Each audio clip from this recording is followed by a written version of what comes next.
the Boxer Rebellion became the first major war to erupt in the new century. Hostilities that had been simmering for decades exploded when China declared war against the foreign powers of France, Russia, England, Japan, Austria, Italy, Germany, and the United States. The beginning of the 20th century found the 2,000-year-old Chinese empire in decline.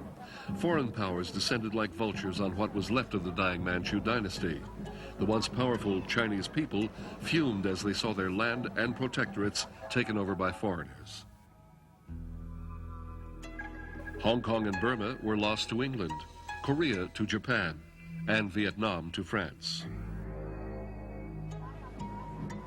As the power structure within the Manchu court struggled to maintain its tenuous control within China, foreign encroachment intensified internal political conflicts.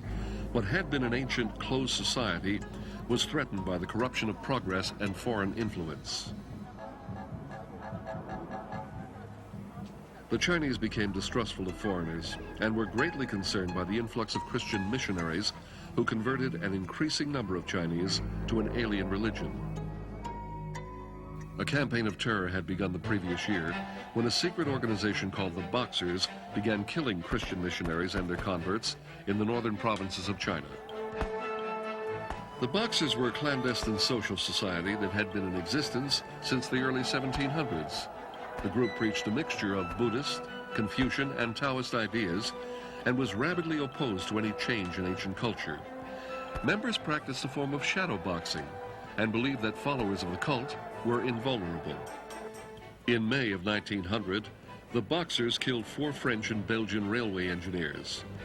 This was followed by the murder of the Japanese chancellor in Peking. The foreign powers responded by sending ships and troops to China. The imperial court had initially condemned the Boxer violence and had sent government troops to quell the uprising. But the ruling Dowager Empress, Cixi, was eventually won over to the Boxer cause as a result of foreign attacks on Chinese forts, and the rumor that the foreign powers wanted to return her deposed nephew to power. On June 20th, the Boxers invaded Peking, brandishing spears topped with the heads of murdered missionaries. They laid siege to the foreign legations, where almost 1,000 foreigners and 3,000 Chinese Christians had taken refuge. On August 4th, an international force of 20,000 headed for Peking to rescue the besieged legations. Although the Boxer troops in the Peking area were estimated at 360,000, the international force broke through the lines after 2 weeks of heavy fighting.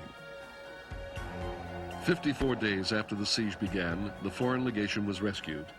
The imperial court fled Peking, and the Boxers were eventually forced to surrender.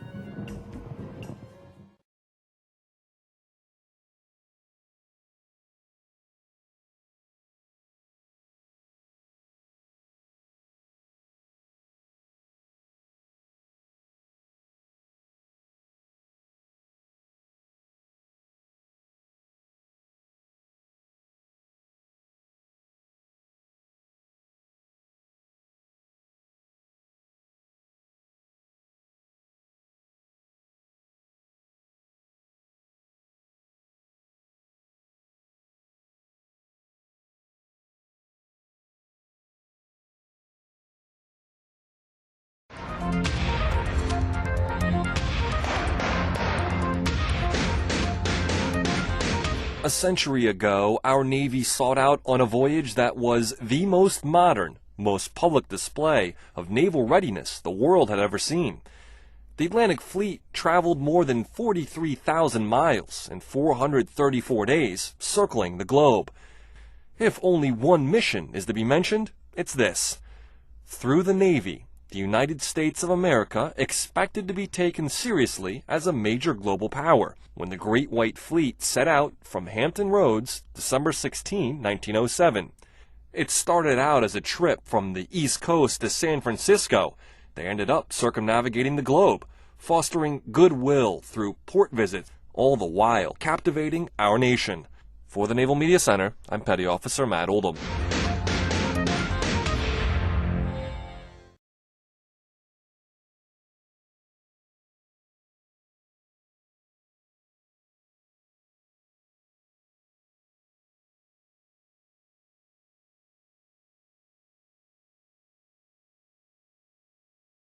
The revolution of 1910 that swept Mexico also deeply affected the United States, and the two countries would never be the same. The revolution pit the rich against the poor and the landless against the landholders, cost 1.2 million lives, removed the old order, and ushered in the modern era.